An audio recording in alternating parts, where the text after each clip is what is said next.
I'm Oleg Novak, this is Chasing Cars, and today, right here with me, is Skoda's first electric vehicle that's finally come to Australia, the Skoda Enyaq. So today we've been able to go for our first drive with the Enyaq on Aussie roads. We're going to be checking out the exterior, we're going to be checking out the interior. Not only that, we're going to be telling you how much this thing costs, how the lineup looks, what you get for the money, and also giving you our first impressions on how it drives and whether something like a Tesla Model Y should be worried. So stay tuned for all of that, but before we do, make sure to hit like and subscribe below. Chasing Cars, honest reviews of your next car. Brought to you by Budget Direct. Now, the Skoda Enyaq, it has been around in Europe for a few years now, so much so that it has undergone a recent update. That recent update has brought with it more power, faster charging speeds, and a bit longer range too. And that is the version that we are going to be getting on debut here in Australia. So that is a good thing. One thing to note, however, is that the Enyaq in Europe is available in two body types. So you've got the coupe version and you've got an SUV version. Now, the SUV version we will not be getting in Australia, at least for now. We will only be getting a coupe version like we have here today with us. So you can see it's definitely looks like a Tesla Model Y competitor, but at the same time, it also has some classic Skoda look and feel to it too. But let us know in the comment section down below, do you prefer the look of something like the Enyaq SUV, or do you like the look of a coupe SUV like this? Now, in terms of the lineup for the Enyaq for Australia, it's actually a really simple lineup. So you're going to have the choice of a Sportline entry-level grade like we've got here with us today, or you can get an RS variant at the top of the range. Now, with the Sportline, you can also get an option pack with it, an ultimate option pack as well, for about $6,000 extra, which brings a whole heap of extra bells and whistles. But the one we're spending time with today is the base grade Sportline. We've got it here in a really nice race blue. All variants, regardless of whether it's the Sportline or the top spec RS, get 21-inch wheels, although there is a different design for the RS variants. Not only that, but with this race blue color, you don't have to pay any extra for any color option on the Enyaq, which is a good thing. However, the Mamba Green, my favorite color, that's only available on the RS grade. Other than that, across the range, you've also got standard features like Skoda's Matrix LED headlights too, but one identifier that you are in the base grade Sportline is the fact that on the Sportline, you don't get the new crystal face light up grille that you get on the RS, and also the Sportline with Ultimate Pack too. All Skoda Enyaq variants feature the same 77 kilowatt-hour usable battery. The entry-level Sportline features a single electric motor sending 210 kilowatts and 545 newton meters of torque to the rear wheels, with a WLTP quoted range of 561 kilometers. The RS, Skoda's most powerful ever production car, features an all-wheel drive dual motor setup with 250 kilowatts of power and an additional 134 newton meters of torque for the front wheels. It has a quoted WLTP range of 530 kilometers. In terms of pricing, the entry-grade Sportline will set you back $69,990 before on-road costs. Adding the Ultimate Pack will set you back an extra $6,000 to access additional features like adaptive chassis control, a premium sound system, an augmented reality heads-up display, and further creature comforts on top of that. Meanwhile, the range-topping RS will set you back $83,990 before on-road costs. But today is all about the entry-level Sportline. So what is the cabin of the Enyaq like? Well, in terms of Skoda buyers who are going to be lured potentially from ICE vehicles into their first electric vehicle, they'll be pleased to know that there is that level of familiarity to this interior. So it's got a very typical modern Skoda interior design. It's got a lot of those familiar elements to it, one of which is the steering wheel, which you will recognize from other Skoda cars, and that is quite a nice wheel to behold in front of you. Overall, the seating position is pretty good. I found it quite easy to find a nice position here in front of me. Standard with the car is a good level of power seat adjustment. There's 3 memory settings here for the driver as well. There's lumbar adjustment as well. So in terms of seating position, that is quite good. In terms of cabin tech and screens in front of you, so you've got a little 5.3-inch screen here in front of you. It has all the information you need. It's quite clear and legible, so I thought that did a pretty good job in my first drive. That was my first impression. Here you've got a 13-inch screen to the left, and that seemed to work quite well for my drive as well. So it seems to be pretty speedy to interact with too. You can easily navigate to Apple CarPlay and Android Auto, which is wireless for both for the Skoda Enyaq. Not only that, but in terms of climate controls, so while they are on the screen, you've got them permanently fixated here at the bottom, so you can easily change temperature like so. You've got some functionality here for the heated front seats too. So at least you've got that easily accessible to you, even though it is behind the screen. In terms of volume adjustment, so you've got the slide bar, oops, there we go, turning it up there. The slide bar there in front of you as well. And then there's some physical buttons here in terms of some shortcuts that you can use in the cabin as well. Now, apart from that, in terms of some other elements like storage, so you've got a wireless phone charger over here. That's quite a deep little cubby there. You've got some cup holders over here. There's some gloss black around here. You've got a little toggle shifter for the gears over here, an electric park brake. You've got a decent center bin over here, glove box over there, and of course some decent door bins here too, which are nicely lined. Now, apart from that, cabin ambience, it feels pretty good. There's maybe a bit of hard scratchy plastics, maybe a bit dark, but at the same time you do have a standard panoramic glass roof as well, so that definitely does lift the cabin ambience slightly. It would be nice if it came with a shade. Just being in Australia, that would be a nice feature, but it doesn't look like it has that, so that is one thing to note. Other than that, the cabin makes a solid impression. Perhaps if you maybe a bit plasticky, maybe a bit of creakiness if you do really kind of shake it like that, but otherwise first impressions pretty good. Now, I can't do a Skoda review without mentioning some of those typical Skoda features. So you do have that little ticket clip here on the A-pillar as well for your parking tickets that you can tuck in there, and of course you do have some other familiar bits like a umbrella tucked in to the side door as well. So familiar Skoda elements in that regard. So in terms of the back seats, for me, 183 centimeters tall. I've got decent leg room, so that's good. Maybe toe room, that mightn't be the best in there, but overall the seats are pretty comfortable.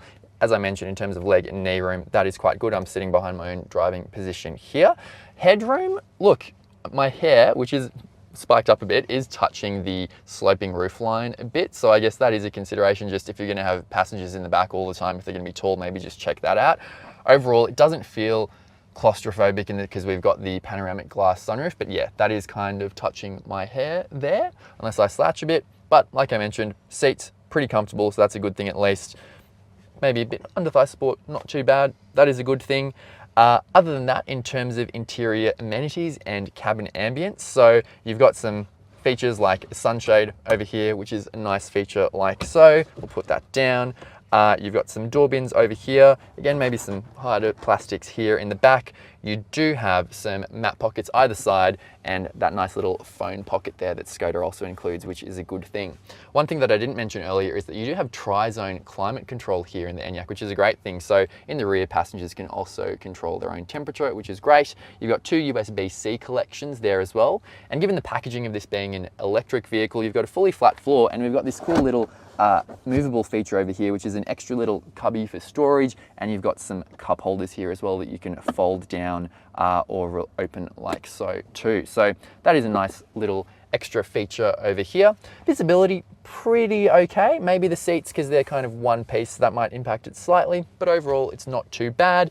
Then in terms of the middle seat, so you can also fold down a center armrest. You've got some cup holders over here, and you've got a little ski port too, so you can peek through to what's happening in the boot. And of course the seats do fold down 60-40, so you can reveal more boot space as well. But let's check out the boot. Now, we're only getting the coupe body style in Australia, so obviously if you want that maximum practicality, that is a consideration when you are going for the Skoda Enyaq. Just given the sloping roofline will cut into some of that practicality, but for a lot of people, I guess the funkier looks of something like a coupe SUV will probably be worth it for that reason, but a consideration. So let's check out the boot space. If we open the electric power tailgate that comes standard with the Enyaq, and it reveals a pretty capacious boot, which comes with a lot of those additional practicalities that Skoda boots would typically be known for. So you've got a lot of netting all around there that you can configure in different ways. You've got some hooks, you've got some quick release levers there for the seats as well.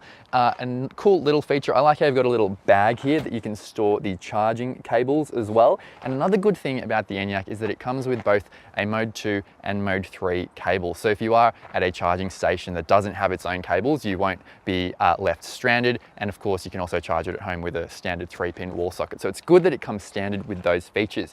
You can also then open the boot floor like so to reveal quite a lot of extra space. So this goes quite deep into the floor there, with a lot of different sections there that you can store additional items, and there's some more netting there too. So in terms of storage space and practicality, it's pretty good in the Skoda Enyaq. In terms of safety, so the Enyaq has not yet been crash tested by ANCAP in Australia, but it does have a 5-star rating in Europe and also in New Zealand. So Skoda is expecting that it will receive a 5-star rating by the time it launches in December in Australia. Now, it does come with a full suite of active and passive safety features. So you've got things like 8 airbags, you've got adaptive cruise control, lane keep assist, lane trace assist, travel assist, and other features like that too. Make sure to check out our full written review for more detail on that. Now, in terms of running costs and ownership costs, the Enyaq is covered by Skoda's 7-year unlimited kilometre warranty.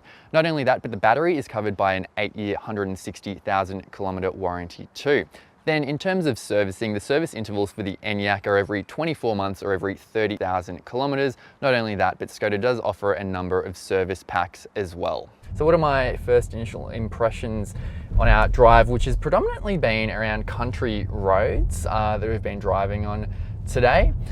So it's been good because we've been able to kind of probably take the Enyaq on our first initial kind of taste test outside of its natural kind of urban element to just see what it's like on these country roads, where it probably won't be spending all of its time as an urban focused electric SUV. But initial impressions, pretty solid. So in terms of, I guess, first of all, power delivery, so with 210 kilowatts and 545 Newton meters of torque for this Sportline variant, you're definitely not lacking in power, and the power delivery feels really smooth, really progressive. Second thing, it feels quite natural to drive. So if you are a Skoda owner potentially looking to step into your first EV, it feels pretty progressive, pretty linear, very easy to get accustomed to in that sense. So apart from that, what about other elements like steering, ride, and handling? Well, firstly, in terms of the steering, it feels pretty natural. Again, like I've mentioned, we've got Skoda's familiar steering wheel, so it feels good. It's quite easy to place on the road. It's nice and light and direct. And I think overall, I think a lot of drivers will find it a pleasant vehicle to steer in that regard. I don't have any initial qualms about that. In terms of the ride and the handling, so the ride, it feels like at least on my initial impression, it feels like a reasonably well damped car in terms of its suspension setup. I guess all variants do ride on 21-inch wheels, so that probably just adds a tiny bit of extra hardness or edge to the ride, given the lower profile tires and in terms of picking up those finer bumps and things like that. Now, one other thing to note in terms of the ride and handling is the fact that you can get adaptive chassis control on the Skoda Enyaq, but you can only get it with the RS variant, or if you spend up for the ultimate package on the Enyaq. So we're in the base Sportline that doesn't have any of that. So we've just got the passive setup with the suspension without the adaptive chassis control. So it's just a standard setup. And I think my initial impression are that, as I said, it rides pretty well. Obviously, you don't have that extra configurability and the adaptive chassis control. You don't have comfort mode settings, for example. But I'm not sure you're necessarily lacking with the passive setup. I think, to me, there's a bit of an honesty from having just one setup, the right setup for the car.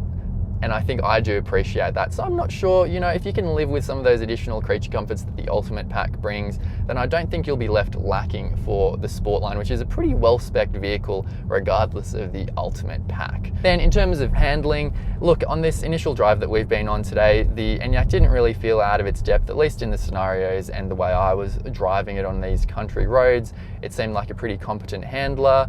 Look, it wasn't the most inspiring drive. I wouldn't say like that it has the same level of emotional feel of an Octavia RS, but at the same time, this is a electric urban focused SUV, and I think it felt like it did a really good job.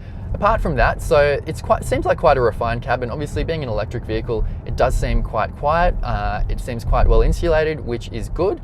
Perhaps maybe a bit of, because you're on the 21-inch wheels, maybe a bit of tyre noise coming through that you can maybe hear a bit more given the cabin is a bit quiet, but overall, no major qualms in that regard. In terms of other elements, so I guess being an electric car, you do have regenerative braking that you can use the paddles to shift between, so you can adjust between 3 different levels of recuperation, so you can tailor that to your own personal taste. So I've generally had it in its highest level 3 setting as well. But overall, it seems to do a pretty good job, and it'll be interesting to see how Skoda buyers take to it as their first electric vehicle.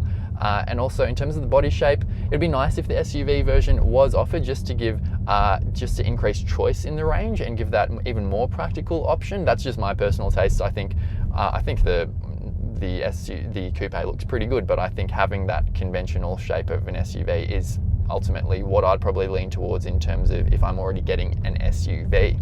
So those are some of my initial impressions on the Skoda Enyaq, the brand's first electric vehicle in Australia. Ultimately, it's very exciting to see another electric vehicle in the medium SUV space to take on the likes of vehicles like the Tesla Model Y. Ultimately, the real test is going to be when we can get this into the Chasing Cars garage to test it out for a bit longer in more varied environments, do our range test, our charging test, and spend it in a bit more time in its natural habitat around urban streets. But ultimately, before we do all of that, we'd love to know what your first impressions are of the Skoda Enyaq. Do you like what you see? Do you think it's a good looker? Would you get this over a Model Y or something like a Kia EV6 or Ioniq 5? Do you think the value equation is there? Do you think it's as stacked up as Skoda says it is? We'd love to hear what you have to think, so let us know in the comments section down below. While you're there, make sure to hit like and subscribe. And as always, thank you for watching Chasing Cars.